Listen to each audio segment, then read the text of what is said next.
Bonjour! Il y a beaucoup d'huiles essentielles. Il y a celles qu'on entend tout le temps, comme la lavande, l'arbre à thé, l'eucalyptus globulus, etc.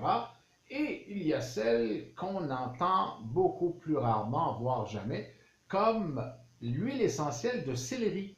Le céleri, le légume qu'on connaît bien, alors ce n'est pas le légume lui-même, mais ses graines qui donnent une huile essentielle, tout comme la carotte que j'ai parlé dernièrement. L'huile essentielle de céleri est une mine de limonène. Alors, c'est sa molécule principale. Le limonène, c'est un anti-inflammatoire en partant. Alors, bon anti-inflammatoire. C'est aussi un agent anticancéreux.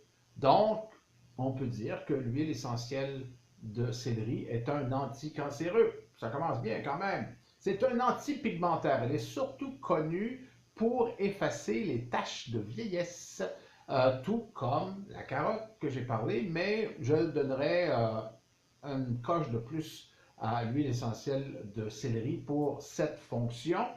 Elle est aussi drainante et détoxifiante. Elle est décongestionnante veineuse, comme le cyprès par exemple. C'est un excellent diurétique pour aller en numéro 1.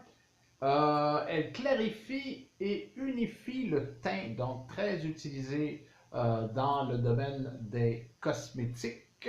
Aussi, elle favorise l'appétit. Aussi, elle traite les cystites, que je vais parler justement dans ma prochaine capsule. Je vais vous parler de cystites. Donc, je vais peut-être encore vous parler de l'huile essentielle de céleri.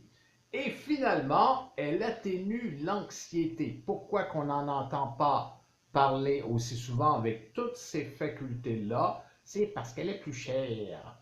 Comme elle est plus chère, elle est moins vendue. Et comme elle est moins vendue, on entend moins parler. Ça, on tourne comme ça. Alors, c'est une fois et demie le prix de la lavande, par exemple. Mais si vous voulez vous débarrasser de vos taches de vieillesse, le céleri, c'est à ce niveau-là, d'après moi, la meilleure.